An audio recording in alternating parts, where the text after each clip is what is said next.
नमस्कार. मी सहाय्यक प्राध्यापक योगेश जाधव, वाणिज्य विभाग, मराठा विद्याप्रसारक समाजाचे SVKT कला विज्ञान वाणिज्य महाविद्यालय देवळाली कॅम्प.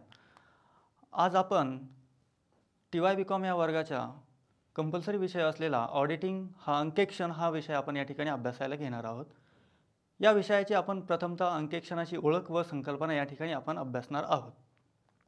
विद्यार्थी मित्रांनो, TY.BCom या वर्गाच्या नवीन अभ्यासक्रमानुसार 2019चा CBCS पॅटर्न जो आहे त्या पॅटर्नचं या ठिकाणी आपल्याला ओळख करून घ्यायची आहे.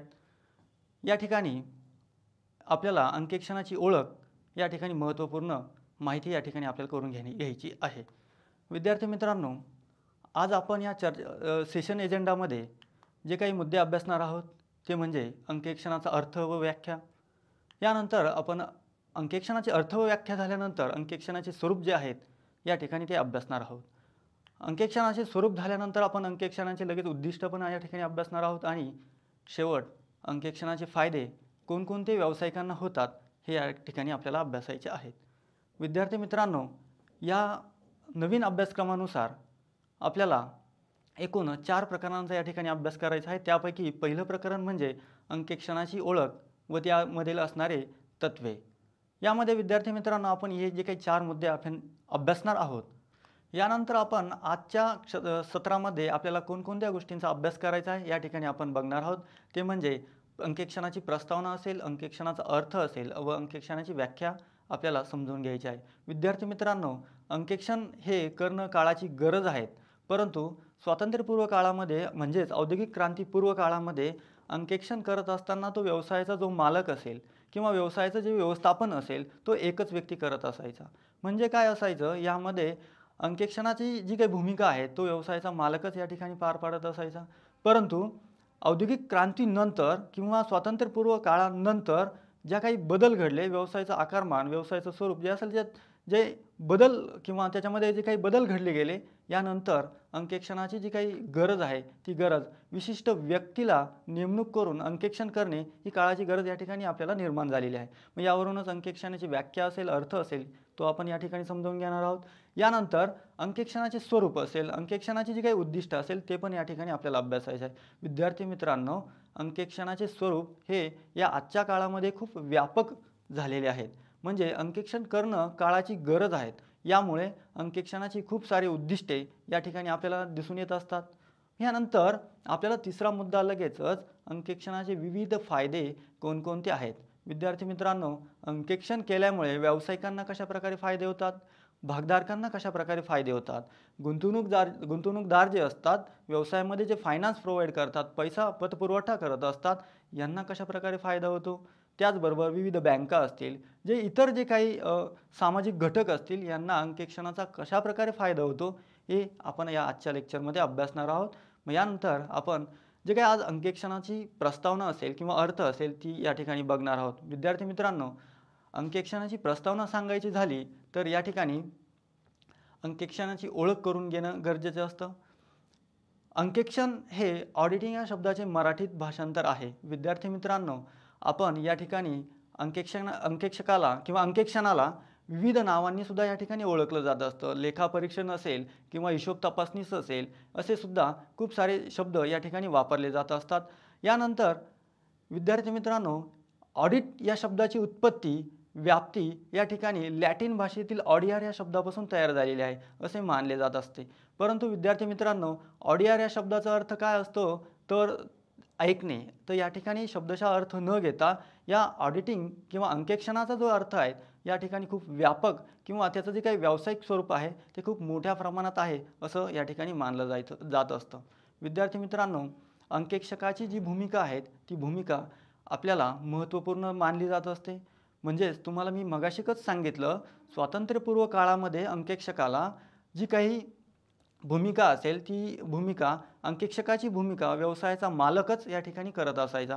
म्हणजे दैनंदिन कारभारावरती लक्ष ठेवण्यासाठी व्यवसायामध्ये जे हिशोब तपासणीसाठी जे पुस्तके असतात जे काही कागदपत्रे असतात, जमा खर्च असतात, लेखाजोखा असतो, तो फक्त या ठिकाणी तो व्यवसायाचा मालकच करत असायचा. त्याचं कारण म्हणजे एकच, दैनंदिन जे काही ट्रान्झॅक्शन होत असायचे ते अतिशय लिमिटेड स्वरूपाचे, अतिशय कमी स्वरूपाचे होत असायचे. म्हणून त्या ठिकाणी अंकेक्षकाची जी काही नेमणूक करणं त्या ठिकाणी गरज भासत नसे. मग या ठिकाणी आपल्याला आजच्या काळामध्ये, आजच्या या 21व्या शतकामध्ये अंकेक्षण करणे हे अपरिहार्य गोष्ट बनून बसलेली आहे. म्हणजे आवश्यक झालेली आहेत. या ठिकाणी आपल्याला अंकेक्षकाचे जे काही अर्थावरून, जे काही प्रस्तावनावरून आपण जे काही गोष्टी आपण बघितल्या, ते या ठिकाणी आपल्याला थोडक्यात अंकेक्षणाचे महत्त्व सांगता येतील. अंकेक्षणाचा अर्थ म्हणजे काय असतो? विद्यार्थी मित्रांनो, व्यावसायिक जे काही हिशोब पुस्तके असतात, लेखाजोखा असतात, यांची तपासणी करणे व त्याबरोबर हिशोबांमध्ये झालेल्या ज्या चुका आहे, ते व्यवसायांचे जे काही इतर नोंदी असतील, ज्या काही कागदपत्रे असतील, यांना या ठिकाणी यामधील चुका शोधणे सुद्धा असतो. म्हणजे तितकाच सुद्धा चुका शोधून आणि त्यामधील ज्या काही प्रक्रिया आहेत, त्यामध्ये व्यवस्थापकीय असेल, प्रशासकीय असेल किंवा प्रशासकीय कामामधील ज्या काही व नियमामधील चुका असेल, दोष असतील, उणिवा असतील, त्रुटी असतील, अनियमितता असतील, या निदर्शनास आणून किंवा दाखवून दिल्या जात असतात. विद्यार्थी मित्रांनो, भविष्यामध्ये पुढील योजना किंवा काही गोष्टी चांगल्या करायच्या असेल, कार्यक्षमतेने करायच्या असतील, तत्परतेने करायच्या असतील किंवा योग्य पद्धतीने काटकसरीने करायच्या असतील, तर अंकेक्षण करणे हे काळाची गरज आहे. विद्यार्थी मित्रांनो, यामध्ये एक महत्त्वाची बाब म्हणजे अशी आहे की अंकेक्षण हा कोण करत असतो? तो अंकेक्षक करत असतो. मग अंकेक्षक कोण असतो? तर या ठिकाणी हा महत्त्वाचा प्रश्न या ठिकाणी तुम्हाला बघायला मिळेल. अंकेक्षक हा ICAI म्हणजे institute of chartered account of India या त्या संस्थेचा सभासद असला पाहिजे व त्याचबरोबर या संस्थेने चार्टर्ड अकाउंट ही जी परीक्षा घेत असतं, ती चार्टर्ड अकाउंटंटची परीक्षा ही पास झालेली असावी. मग विद्यार्थी मित्रांनो, या दोन गोष्टी जर कंडिशन जर फुलफिल असतील, तर असा व्यक्ती हा त्या ठिकाणी अनुभवी तज्ज्ञ व्यक्तीच या ठिकाणी अंकेक्षण करू शकतो, हे आपल्याला प्रामुख्याने सांगता येईल. मग विद्यार्थी मित्रांनो, अंकेक्षणाचा अर्थ व प्रस्तावनेवरून आपल्याला अंकेक्षणाची व्याख्या या ठिकाणी स्पष्ट करता येईल. या ठिकाणी विविध अर्थतज्ज्ञांनी वेगवेगळ्या चांगल्या ज्या व्याख्या दिलेल्या आहेत, त्यापैकी निवडक ज्या काही व्याख्या आहेत त्या आपण अभ्यासणार आहोत. यामध्ये काही व्याख्यांचा या ठिकाणी मी समावेश केलेला आहे. त्यामध्ये नंबर 1 जी व्याख्या आहे ती म्हणजे काय? अंकेक्षण म्हणजे एखाद्या व्यवसायातील आर्थिक व्यवहारांची सत्यता आणि त्याचे परिणाम तपासून व पडताळून बघण्याच्या उद्दिष्टाने हिशोब पुस्तकांचे व त्याचबरोबर मूळ कागदपत्रांचे परीक्षण करणे व त्याबाबतचा योग्य असा अहवाल देणे, ही व्याख्या खऱ्या अर्थाने मॉन्टगोमेरी या जगविख्यात अर्थतज्ज्ञांनी मांडलेली आहे. मग विद्यार्थी मित्रांनो, व्याख्येच्या ज्या स्वरूपानुसारच तुम्हाला लक्षात येईल त्याचं महत्त्व, अंकेक्षणाचं महत्त्व या ठिकाणी किती आहे. अंकेक्षण म्हणजे काय? एखाद्या व्यवसायातील आर्थिक व्यवहारांची सत्यता आणि त्याचे परिणाम तपासून व पडताळून पाहण्याचे उद्दिष्टाने. मग विद्यार्थी मित्रांनो, कोणत्याही व्यवसायामध्ये विविध आर्थिक व्यवहार होत असतात. मग त्यांची सत्यता, त्यांचे परिणाम हे तपासून व पडताळून बघण्याच्या उद्दिष्टाने खऱ्या अर्थाने हिशोब पुस्तकांचे, त्याला जे काही सपोर्टिव्ह डॉक्युमेंट्स जे असतात, म्हणजे जे पुरावे जे असतात, ते मूळ कागदपत्रे असतात, यांचं परीक्षण करणं आणि त्याबाबतचा योग्य असा अहवाल सादर करणं हे अंकेक्षणाचं मुख्य कार्य असतं. हे या मॉन्टगोमेरी या अर्थतज्ज्ञांनी जी व्याख्या मांडलेली आहेत, त्या व्याख्येनुसार आपल्याला खूप सारे महत्त्व स्पष्ट करता येतील.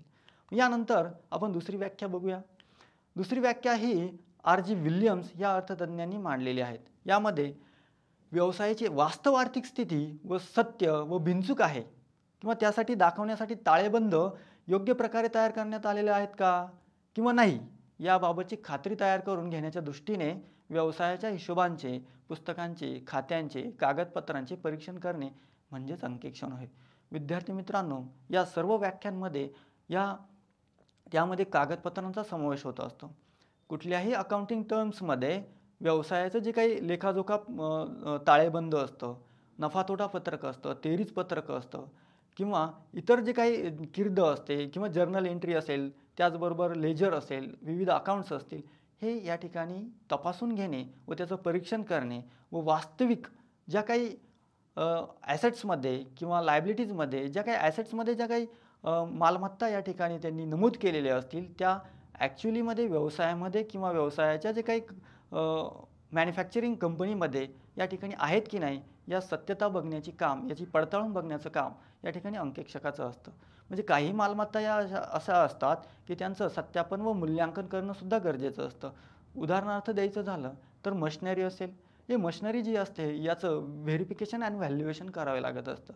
म्हणजे मशिनरीची जी काही स्पेसिफिक लाईफ टाईम असतो त्याच्यावरती चार्ज केलेलं डिप्रिशिएशन असतं, जो घसारा असतो, या घसाऱ्याचं मूल्य योग्य आहेत की अयोग्य आहेत या संपूर्ण बाबी अंकेक्षकाला बघावे लागत असतात. विद्यार्थी मित्रांनो, या व्याख्येनंतर, या वरील दोन्ही व्याख्येनंतर आपल्याला अंकेक्षणाचं स्वरूप या ठिकाणी स्पष्ट करता येईल. ते कशा प्रकारे आहे ते आपण बघूया. विद्यार्थी मित्रांनो, तुम्हाला स्क्रीनवरती दिसत असेल अंकेक्षणाचं जे स्वरूप आहे ते स्वरूप किती मुद्द्यांमध्ये दिलेलं आहे. यामध्ये आपण वन बाय वन सगळे मुद्दे आपण या ठिकाणी बघणार आहोत. यामध्ये नंबर 1 गणितीय शुद्धता तपासणे. विद्यार्थी मित्रांनो, अंकेक्षण कार्य करत असताना अंकेक्षकाची भूमिका महत्त्वाची असते. मग यामध्ये अंकेक्षणाचं कार्य असं असतं की झालेल्या व्यवहारांबद्दल पूर्णतः माहिती करून घेणं व त्याबद्दल आपण माहिती करून घेत असताना एका जे काही ॲडजस्टमेंट असते, एका ॲडजस्टमेंटचे आपण म्हणत असतो every adjustment is a two fold effect. म्हणजे कोणत्याही एका ट्रान्झॅक्शनचं 2 ठिकाणी त्याची रेकॉर्ड झालेली असते, एक डेबिट साईट आणि एक क्रेडिट साईट. यामध्ये गणितीय शुद्धता तपासणी म्हणजे काय, जे जमा खर्च असतील, जे ताळेबंदामधील जी अमाऊंट असेल, जे काही विशिष्ट जी काही आपण त्या ठिकाणी शुद्धता म्हणजे काय, त्या दोन्ही ठिकाणी असलेल्या ज्या रकमा असेल त्या रकमा योग्य आहेत की नाही, सारख्या आहेत की नाही, या ठिकाणी झालेल्या व्यवहाराबद्दल तो व्यवहार खरा आहेत की नाही याबद्दल जाणून घेण्याचं काम अंकेक्षकाचं असतं. म्हणजे अंकेक्षण कार्य करत असताना त्याचं स्वरूप किती व्यापक आहे या ठिकाणी आपल्याला बघायला मिळतं. यानंतर व्यवहार योग्य त्या खात्यामध्ये नोंदविल्याची खात्री करणे. विद्यार्थी मित्रांनो, जर झालेला खर्च हा प्रॉफिट अँड लॉस किंवा ट्रेडिंग अकाउंट या ठिकाणी जर नोंदवलेला असेल, डेबिट साईटला जर नोंदवलेला असेल व त्याचबरोबर त्याचा सायमल्टेनियसली दुसऱ्या एका लेजर अकाउंटला व त्याचबरोबर जे काही ॲसेट्स लायबिलिटीज असेल या ठिकाणी जर नोंदवलेला असेल तर या ठिकाणी तो व्यवहार योग्य त्या पद्धतीने नोंदवला आहे याची खातरजमा अंकेक्षकाला होत असते. मग व्यवहार योग्य त्या खात्यामध्ये नोंदवल्याची खात्री करणे ही सुद्धा अंकेक्षणाचं खूप मोठं व्यापक स्वरूप या ठिकाणी आपल्याला बघायला मिळतं. म्हणजे याची सुद्धा काळजी अंकेक्षकाला घ्यावी लागत असते. यानंतर व्यवहारांच्या विविध रकमा ज्या असतात त्या रकमा तपासण्याचं काम या ठिकाणी अंकेक्षकाला करावं लागत असतं. मग दैनंदिन कारभार चालत असताना व्यवसाय संस्थेमध्ये असंख्य व्यवहारांची नोंद या ठिकाणी होत असते. मग असंख्य व्यवहारांची नोंद होत असताना एकसारख्या नावांचे जे व्यवहार होत असतात, म्हणजे एखाद्या कंपनीची जी काही विक्री असेल तर XYZ लिमिटेड कंपनीला दिलेली असेल व त्याचबरोबर XYZ कंपनी आणि XYZ लिमिटेड अशा सारख्या नावाचं जर आपण उदाहरण बघितलं तरीसुद्धा या दोन्ही व्यवहारांचं जे काही ट्रान्झॅक्शन आहे ते वेगवेगळ्या रकमेनं, वेगवेगळ्या अकाउंटिंग जी फिगर असेल ती फिगरने झालेलं असतं. परंतु अंकेक्षकाची भूमिका महत्त्वाची असते. अंकेक्षक त्या झालेल्या व्यवहारांची योग्य त्या व्यवसाय कंपनीलाच त्या रकमेचं ट्रान्झॅक्शन झालेलं असायला हवं हे या ठिकाणी बघणं महत्त्वाचं कार्य या ठिकाणी अंकेक्षकाचं असतं. म्हणजे हे सुद्धा स्वरूप खूप मोठ्या प्रमाणात व्यापक स्वरूपाचं आहे असं आपल्याला मानता येईल. यानंतर अंकेक्षणाच्या स्वरूपामध्ये ताळेबंदाचे सत्यापन व मूल्यांकन करणे अत्यंत महत्त्वाचे कार्य असते. विद्यार्थी मित्रांनो, मी मगाशीच तुम्हाला उदाहरण सांगितलं, मशिनरी असेल, त्याचबरोबर व्यवसायाचं जे फर्निचर असेल किंवा त्याची व्यवसायाची जी काही लँड अँड बिल्डिंग असेल यांचं सत्यापन आणि मूल्यांकन, व्हेरिफिकेशन अँड व्हॅल्युएशन करावं लागत असतं. विद्यार्थी मित्रांनो, एक लक्षात घ्या, अंकेक्षकाला त्या मशिनरी असेल, फर्निचर असेल किंवा लँड अँड बिल्डिंगचं असेल तर त्याचं सत्यापन व व्हॅल्युएशन करता येत नाही. कारण त्याला डिपेंड ऑन थर्ड पार्टी यावरती अवलंबून राहावे लागतं. म्हणजे काय, जर सत्यापन व व्हॅल्युएशन करणारा जो व्यक्ती असतो तो व्हॅल्युअर पर्सन हा त्याच्यावरती डिपेंड राहावं लागत असतं. म्हणजे तो व्हॅल्युअर जो असतो तो व्हॅल्युअर येतो आणि त्या मशिनरी असेल, लँड असेल, सपोर्टिव्ह किंवा फर्निचर असेल यांचं व्हॅल्युएशन आणि तशा पद्धतीचा तो या ठिकाणी अहवालसुद्धा सादर करत असतो. म्हणजे त्याचं जी किंमत आहे, मूळ किंमत आहे, आजच्या कंडिशननुसार, आजच्या बाजारभावानुसार तो या ठिकाणी सांगत असतो आणि तशा पद्धतीचा तो अहवाल देऊन हा अंकेक्षकाकडे सुपूर्द करत असतो.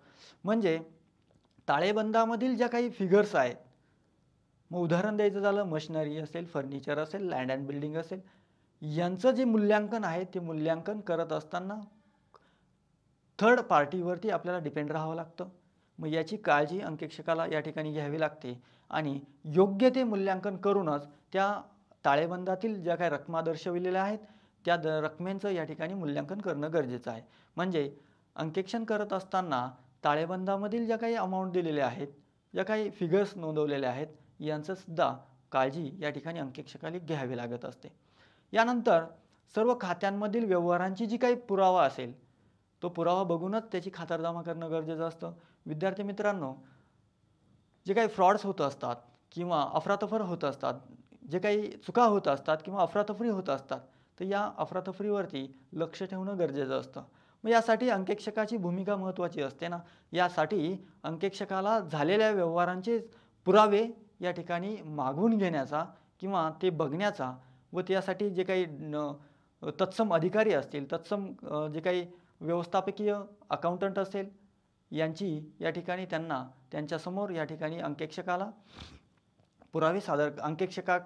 पुरावे सादर करावे लागत असतात.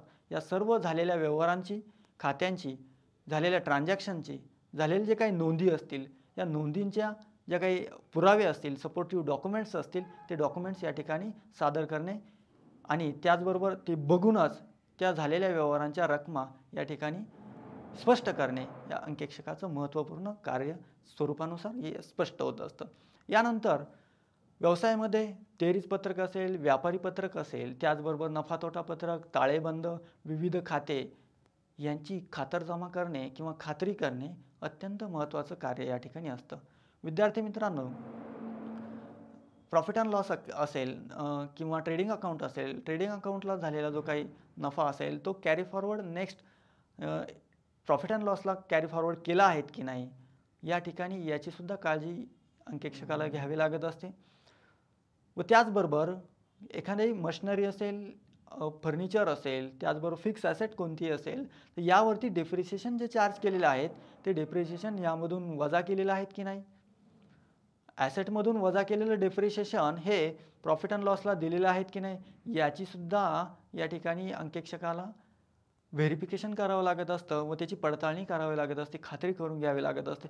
असे असंख्य उदाहरणं असतात, या ठिकाणी असंख्य ट्रान्झॅक्शन नोंदी असतात, तर यांची या ठिकाणी अंकेक्षकाला काळजी करावी लागत असते.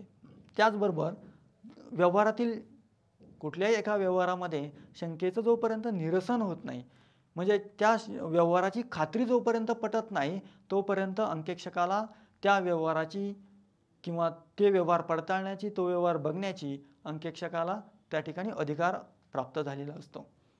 म्हणजे तत्सम जो अधिकारी असेल, तत्सम जे काही व्यवस्थापकीय कार्यकारी अधिकारी असतील, यांनी जोपर्यंत त्या व्यवहारांची या ठिकाणी पूर्तता केली नाही, सपोर्टिव्ह डॉक्युमेंटची पूर्तता केली नाही, तर या ठिकाणी त्या शंकेचं जोपर्यंत निरसन होत नाही, तोपर्यंत अंकेक्षकाला अंकेक्षण कार्य हे चालू ठेवण्याचं काम या ठिकाणी करावं लागत असतं. आणि महत्त्वपूर्ण म्हणजे त्या शंकेचं जोपर्यंत निरसन होत नाही, तोपर्यंत अंकेक्षण अहवाल तो कसा द्यायचा, तोपर्यंत अंकेक्षण हा ठरवत असतो.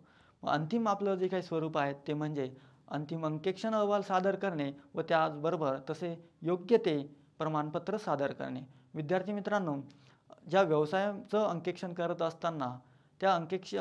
असताना त्या झालेल्या व्यवहारांमुळे त्या कंपनीवरती, त्या व्यवसायावरती, त्या संस्थेवरती कसा सकारात्मक किंवा नकारात्मक परिणाम होणार आहे, अशा पद्धतीचा अहवाल सादर करण्याचं काम अंकेक्षकाला महत्त्वाचं कार्य या ठिकाणी बजावावं लागत असतं. यामध्ये अंकेक्षण कार्य करत असताना तो त्याच पद्धतीने अहवाल सादर करून योग्य ते प्रमाणपत्र, अंकेक्षणाचे प्रमाणपत्र द्यावे लागत असते. हे या ठिकाणी आपल्याला स्वरूपामध्ये अभ्यासाला मिळत असते. विद्यार्थी मित्रांनो, यानंतर आपण अंकेक्षणाचे उद्दिष्टे या ठिकाणी आपण अभ्यासणार आहोत. मग अंकेक्षणाचे उद्दिष्टे हे प्रामुख्याने 2 उद्दिष्टे या ठिकाणी अभ्यासायला मिळतात, मुख्य उद्दिष्टे आणि दुय्यम उद्दिष्टे. दुय्यम उद्दिष्टांमध्ये जर आपल्याला अभ्यासायचं झालं तर जे मुख्य उद्दिष्टे जे पार पाडल्यानंतर त्यानंतरच दुय्यम उद्दिष्टांकडे आपल्याला बघायचं असतं. मग विद्यार्थी मित्रांनो, मुख्य उद्दिष्टेमध्ये काय असतं? मुख्य उद्दिष्टे म्हणजे अंकेक्षण कार्य करत असताना ज्या व्यवसाय संस्थेमध्ये जमा खर्च असेल, विविध खाते असतील, तेरीच पत्रक असेल, नफा-तोटा पत्रक असेल, ताळेबंद असेल, ही सर्व पत्रके, ही सर्व रेकॉर्ड्स तत्वांनुसार बनवलेली आहेत की नाही, तसेच त्यावरून व्यवसायाची खरी व सत्य परिस्थिती दिसते आहे किंवा नाही, हे तपासून पाहणे हा अंकेक्षणाचा प्रामुख्य किंवा प्रमुख उद्देश असतो, मुख्य उद्देश असतो. म्हणजे काय? हे झालेले जे सर्व ट्रान्झॅक्शन्स आहेत, हे ट्रेडिंग अकाउंटमध्ये असेल, नफा-तोटा म्हणजे आपण प्रॉफिट अँड लॉस अकाउंट असेल किंवा बॅलन्स शीट्स असतील, या सर्वांमध्ये हे तत्वांनुसार बनवलेले आहेत की नाही, त्याचबरोबर ते खरे आहेत की नाही, यामध्ये झालेले व्यवहार सत्य आहेत की नाही, हे बघण्याचं काम अंकेक्षकाचा असतो. हा प्रमुख किंवा मुख्य उद्देश या ठिकाणी अंकेक्षकाला पार पाडावा लागत असतो. मग मुख्य उद्देश झाल्यानंतर दुय्यम उद्देश काय असतात? मग विद्यार्थी मित्रांनो, हिशोब पुस्तकांतील चुका शोधून काढणे, त्याचबरोबर व्यवहारातील अफरातफरी व लबाड्या उघडकीस आणणे व त्याचबरोबर इतर उद्देश या ठिकाणी अवगत करून द्यावे लागत असतात. ते म्हणजे आपल्याला या ठिकाणी बघायचे आहे वन बाय वन. हिशोबातील चुका शोधून काढणे म्हणजे काय? विद्यार्थी मित्रांनो, दैनंदिन व्यवहार चालत असताना परंपरागत काळापासून प्रत्येक हिशोब पुस्तकांचे किंवा नोंदींचं तपासणी करत असताना अंकेक्षकाला त्यामधील सत्यता बघण्याचं काम हे प्रमुख उद्दिष्टांमध्ये होत असतं. परंतु यामध्ये चुका शोधण्याचं काम हे अंकेक्षकाची महत्त्वाची जबाबदारी या ठिकाणी असते. व्यक्ती असतो, अंकेक्षण करत असताना सुद्धा व्यक्तीच असतो, त्या व्यक्तीकडून सुद्धा चुका होऊ शकतात. परंतु झालेले व्यवहार नोंदवण्याचं काम हे फक्त अकाउंटंट किंवा लेखापरीक्षक जो असतो की लेखापरीक्षक अधिकारी जो असतो तो करत असतो, म्हणजे लेखापाल करत असतो. लेखापाल हा झालेल्या व्यवहारांची नोंद हा ठेवत असतो. मग या नोंदींची तपासणी करण्यासाठी अंकेक्षकाची गरज असते. मग लेखापाल हा जो व्यक्ती असतो, म्हणजे अकाउंटंट हा जो व्यक्ती असतो, तो साहजिकच आहे, तो व्यक्ती आहे आणि व्यक्तीकडूनच चुका होत असतात. म्हणून विविध हिशोब पुस्तके जे आहेत ते हिशोब पुस्तकांतील चुका शोधून काढण्याचं काम या ठिकाणी अंकेक्षकाला बघावं लागत असतं. मग या चुकांमध्ये तात्विक चुका असतील, तत्वांनुसार ज्या काही चुका होत असतात, तात्विक दृष्टिकोनातून ज्या काही चुका घडून आणल्या जातात, या चुकांचा आपल्याला या ठिकाणी अभ्यास करावा लागतो. त्याचबरोबर एकसारख्या नावामुळे होणाऱ्या चुका असतील, यासुद्धा चुका या ठिकाणी बघायचं काम अंकेक्षकाचं असतं. त्याचबरोबर पूरक चुका असतील, या चुका या ठिकाणी अंकेक्षकाला बघाव्या लागत असतात. या अशा विविध चुका शोधून काढण्याचं काम हिशोबातील अंकेक्षकाला करावं लागत असतं. त्याचबरोबर व्यवहारातील अफरातफरी व लबाड्या उघडकीस आणून देणे. विद्यार्थी मित्रांनो, चुका ह्या अनावधानाने होत असतात, पण अफरातफरी किंवा लबाड्या या जाणीवपूर्वक घडून आणल्या जात असतात. म्हणजे काय? विद्यार्थी मित्रांनो, व्यवसायामध्ये मालाची अफरातफर करणे, पैशाची अफरातफर करणे व त्याचबरोबर हे जे काही व्यवहारांची सुद्धा अफरातफर करणे, अशा प्रकारच्या अफरातफरी लबाड्या या ठिकाणी घडून आणल्या जात असतात. मग विद्यार्थी मित्रांनो, या ठिकाणी पैशाची अफरातफर कशी होते किंवा मालाची अफरातफर कशी होते हे या ठिकाणी आपल्याला बघायचं आहे. तुम्हाला उदाहरण देऊन सांगतो. मालाची अफरातफर होणे म्हणजे काय? व्यवसाय संस्थेमध्ये एखाद्या व्यवहाराची नोंद झाली आणि ती नोंद माल विक्री केला गेला असेल, तो माल विक्री करताना गोडाऊनमध्ये किंवा उत्पादन झालेला माल गोडाऊनमध्ये शिफ्ट करत असताना तो उत्पादन संस्थेपासून तर गोडाऊनपर्यंत जाण्याचा जो कालावधी असतो, या कालावधीमध्येच गोडाऊनपर्यंत माल न जाता तो माल हडप करणे, तिथून गाळ करणे, याला मालाची अफरातफर किंवा लबाड्या असं म्हटलं जातं. मग त्याचबरोबर पैशाची अफरातफर कशी केली जाते? विद्यार्थी मित्रांनो, व्यवसायाचे दैनंदिन कारभार खूप मोठ्या प्रमाणात असतो. बुडीत कर्ज पण असतं. बुडीत जे काही आपल्याला येणी जे असते, म्हणजे काय, जे काही डेटर्स असतात, ते डेटर्सकडून येणी असलेली जी काही रक्कम असते, बुडीत कर्ज आपण त्याला म्हणू शकतो. मग बुडीत कर्ज ज्यावेळेस वसूल होतं, अशा वेळेस ते वसूल झालेली जी काही बुडीत कर्ज असेल, ते कुठेही न दाखवता ते संगनमताने विशिष्ट जे अधिकारी असतात, ते अधिकारी या ठिकाणी ते कर्ज, ते पैसा, ते या ठिकाणी पैशाची अफरातफर करतात. मग यामध्ये पैशाची अफरातफर करत असताना विविध या ठिकाणी त्या व्यवहारांमध्ये झालेल्या जे काही व्यवहारांमध्ये डिस्काउंट असेल, सवलत देऊन असेल, असे असंख्य उदाहरण या ठिकाणी सांगता येऊ शकतात. सवलत देऊन सुद्धा पैशाची मोठ्या प्रमाणात अफरातफर केली जात असते. यानंतर जी काही पैशांची अफरातफर असेल, मालाची अफरातफर असेल, मग यानंतर व्यवहारांची सुद्धा या ठिकाणी अफरातफर किंवा लबाडी केली जात असते. विद्यार्थी मित्रांनो, व्यवसायाचे जे काही किंवा संस्थेचे किंवा कंपनीचे जे अधिकारी असतात, त्याचबरोबर जे काही लेखापाल असतो, अकाउंटंट असतो, व्यवस्थापकीय मंडळी जे असतात म्हणजे संचालक मंडळ असतं, हे संगनमताने या ठिकाणी हिशोबांची अफरातफर या ठिकाणी करत असतं. अशा प्रकारचे सुद्धा अफरातफरी या ठिकाणी आपल्याला बघायला मिळत असतात. म्हणजे संपूर्ण दुय्यम उद्दिष्टांमध्ये आपल्याला हे दाखवून द्यायचं असतं, निदर्शनास आणून द्यायचं असतं की अंकेक्षकाची भूमिका या ठिकाणी महत्त्वपूर्ण असते. मग झालेल्या व्यवहारांमध्ये बुडीत कर्ज वसूल झालेलं असताना सुद्धा या ठिकाणी नोंदवलं गेलेलं नाही किंवा त्याचबरोबर खूप मोठ्या प्रमाणामध्ये जर डिप्रिसिएशन चार्ज केलं असेल, घसारा निधी हा जर दाखवला गेला असेल किंवा अल्प प्रमाणात दाखवला गेलेला असेल, तर याचं सुद्धा काम निदर्शनास आणून देण्याचं काम हे अंकेक्षकाचं असतं. हे सुद्धा हे महत्त्वपूर्ण कार्य या ठिकाणी आपल्याला अभ्यासायला मिळतं. मग त्याचबरोबर नंतर इतर उद्देश अवगत करून देणे हे अंकेक्षकाचं महत्त्वपूर्ण उद्दिष्ट असतं. ते म्हणजे व्यवसायामध्ये जे झालेले जे व्यवहार असतात यावरती नियंत्रण करण्याचं ठेवण्याचं कामसुद्धा हे अंकेक्षणामार्फत होत असतं. त्याचबरोबर कर आकारणी अंकेक्षण केल्यामुळे व्यवसायाला कर आकारणी करणं सुलभ होत असतं. हा सुद्धा महत्त्वपूर्ण उद्देश या ठिकाणी आपल्याला बघायला मिळत असतो. आणि व्यवस्थापकीय जे अधिकारी असतात, कर्मचारी असतात, यांच्यावरती एक चांगल्या प्रकारचा आदरपूर्वक वचक या ठिकाणी अंकेक्षकाचा होत असतो, बसत असतो. हे सुद्धा कार्य उद्दिष्टांमध्ये आपल्याला बघायला मिळत असतं. म्हणजे हे उद्दिष्ट महत्त्वपूर्ण मानले जातात, हे आपल्याला बघायला मिळत असतात. विद्यार्थी मित्रांनो, यानंतर आपल्याला अंकेक्षणाचे फायदे अभ्यासायचे आहेत. अंकेक्षणाचे फायदे कोणकोणते आहेत ते आपण थोडक्यात अभ्यासूया आणि व्यवसायाची जी काही खरी व सत्य परिस्थिती ही अंकेक्षण केल्यामुळे समजत असते. विद्यार्थी मित्रांनो, परिस्थिती कशी समजणार?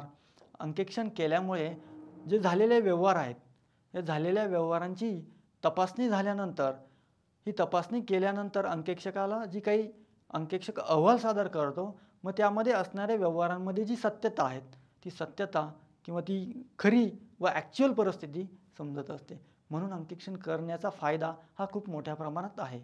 यानंतर हिशोबातील चुका व अफरातफरी उघडकीस येतात. साहजिकच आहेत. अंकेक्षण केल्याने त्या व्यवसायामधील वेगवेगळ्या प्रकारच्या अनावधानाने किंवा जाणीवपूर्वक झालेल्या ज्या चुका असतील, अफरातफरी असतील, ते समोर येत असतात. म्हणून अंकेक्षणाचा महत्त्वपूर्ण फायदा हा असतो. यानंतर लेखापालनातील दोष व उणिवा दूर होतात किंवा दूर करता येतात. मी मगाशीच सांगितलं विद्यार्थी मित्रांनो की अकाउंटिंगमध्ये चुका होणे हे साहजिकच आहेत, परंतु त्या दुरुस्त करणेसुद्धा या ठिकाणी महत्त्वपूर्ण काम असतं. अकाउंटंट हा खूप साऱ्या व्यवहारांमुळे हा थोडासा हतबल झालेला असेल तर किंवा अनावधानाने किंवा निष्काळजीपणामुळे किंवा कुठल्याही कारणामुळे तर यामध्ये चुका होऊ शकतात. व्यवहारांमध्ये नोंद करत असताना असंख्य चुका होऊ शकतात. या चुका कमीत कमी राहण्यासाठी अंकेक्षणाची गरज असते.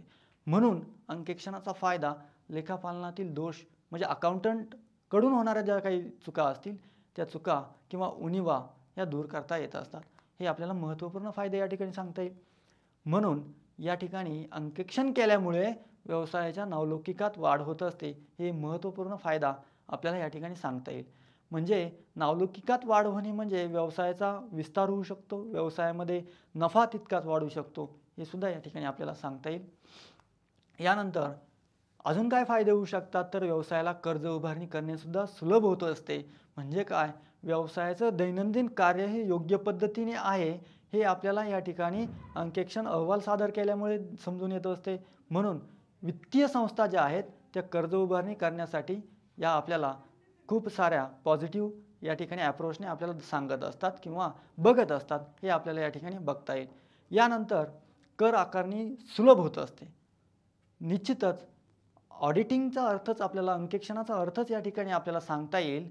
अंकेक्षण केल्यामुळे आपल्याला किती उत्पन्न झालेलं आहे व त्याचबरोबर किती नफा झालेला आहे, किती खर्च केलेला आहे हे आपल्याला माहिती होत असतं.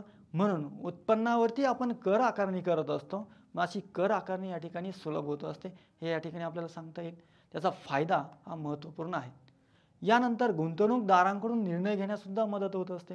निश्चितच व्यवसायाचे मालक हे भागधारक असतात व वेगवेगळे जे फंड्स प्रोव्हाइड करत असतात, यांनासुद्धा कुठल्याही व्यवसायामध्ये गुंतवणूक करायची आहेत की नाही, हे त्याचा निर्णय हा गुंतवणूकदारांकडून योग्य पद्धतीने घेतला जात असतो. म्हणजे असे असंख्य निर्णय, चांगले निर्णय ते व्यवसायासाठी जे असतात, ते अंकेक्षण केल्यामुळे त्याचा फायद्यामध्ये दिसून येत असतात, हे आपल्याला सांगता येईल. यानंतर भविष्यात पुरावा म्हणून उपयुक्त म्हणजे काय विद्यार्थी मित्रांनो?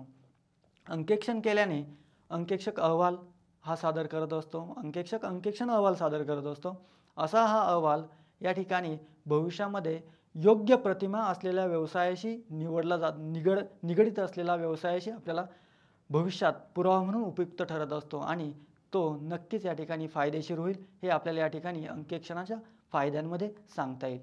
मग विद्यार्थी मित्रांनो, आजच्या सत्रामध्ये यामध्ये आपण कोणकोणत्या गोष्टींचा अभ्यास केला हे आपण या ठिकाणी बघणार आहोत. विद्यार्थी मित्रांनो, आपण अंकेक्षणाची अर्थ, व्याख्या, प्रस्तावना व त्याचबरोबर अंकेक्षणाचे स्वरूप असेल, उद्दिष्टे असतील आणि अंकेक्षणाचे विविध फायदे असतील, हे फायदे अभ्यासले. पण हे फायदे अभ्यासत असताना आपल्याला महत्त्वपूर्ण काम म्हणजे जे असतं, म्हणजे तुम्हाला मी मगाशीच सांगितलं, औद्योगिक क्रांतीपूर्वी व्यवसायाचे आकारमान किंवा विस्तार असेल, ते मर्यादित किंवा छोटे किंवा लहान स्वरूपाचे होते. परंतु यामुळे मालकच व्यवसायाच्या जे काही दैनंदिन आर्थिक व्यवहारांबद्दल किंवा व्यवहारावरती, कारभारावरती लक्ष ठेवत असायचा किंवा तो काम करत असायचा. परंतु जसजशी औद्योगिक क्रांती होत गेली, बदल होत गेला, व्यवसायाचे जे काही आकारमान वाढले, स्वरूप मोठे झाले आणि त्या स्वरूपामुळेच व्यवसायाच्या आर्थिक बाबींची नोंद जी काही वाढत गेली, व्यवहारांचे जे काही ट्रान्झॅक्शन जे आहेत, संख्या जी आहेत ती वाढत गेली आणि त्यासाठी विविध पुस्तकांमध्ये करण्यासाठी लेखापालकाची जी गरज भासू लागली, त्यानंतरच त्यावरती जी काही नियंत्रण ठेवण्याचं, शहानिशा ठेवण्याची खात्री करण्यासाठी व्यवसायाला अंकेक्षण करणे किंवा करून घेणे हे आवश्यक ठरले गेले. म्हणून आजच्या सत्रामध्ये अंकेक्षण विषयाची आपण थोडक्यात प्राथमिक किंवा महत्त्वपूर्ण माहिती जाणून घेतली. ही महत्त्वाची माहिती या ठिकाणी आपल्याला अभ्यासायला मिळाली. याबद्दल जे काही आपण छोटेसे स्टुडंट असाइनमेंट आपण या ठिकाणी दिलेले आहेत, स्वाध्याय या ठिकाणी दिलेला आहे, तो प्रश्न 1 ते प्रश्न 4 पर्यंत आपण या ठिकाणी दिलेले आहेत. प्रश्न 1 हा बहुपर्यायी प्रश्न आहेत आणि प्रश्न 2, 3, 4 हे दीर्घोत्तरी प्रश्न आहेत, या ठिकाणी आपल्याला बघायला मिळतील. अंकेक्षण कार्य हे टिंबटिंब पद्धतीने करण्यात येत असते. त्याचे 4 पर्याय दिलेले आहेत. सार्वत्रिक असेल, शास्त्रीय असेल, योग्य असेल, वरील सर्व असेल. विद्यार्थी मित्रांनो, बहुपर्यायी प्रश्नांमध्ये योग्य असे अचूक एकच उत्तराची निवड या ठिकाणी करावी लागत असते आणि प्रश्न 2 असेल, 3 असेल, 4 असेल हे तुम्हाला होम असाइनमेंट या स्टुडंट असाइनमेंटसाठी हे तुम्हाला दिलेले आहेत. याचा तुम्ही अभ्यास करू शकतात आणि त्याचा फायदा तुम्हाला नक्कीच या सेशनमध्ये होऊ शकतो. यानंतर आपल्याला पुढील सत्रामध्ये काय अभ्यासायचे आहेत हे पण या ठिकाणी आपल्याला महत्त्वपूर्ण बाब आहेत. आपण पुढील लेक्चर्समध्ये अंकेक्षणाचे विविध प्रकार कोणकोणते आहेत. विद्यार्थी मित्रांनो, कंपनीच्या प्रकारानुसारच अंकेक्षणाचे विविध प्रकार पडत असतात, हे या ठिकाणी आपल्याला ते अभ्यासायचे आहेत. त्याचबरोबर अंकेक्षणाचे जसे फायदे आहेत तशा विविध मर्यादा आहेत, तोटे आहेत, ते पण आपण या ठिकाणी बघणार आहोत.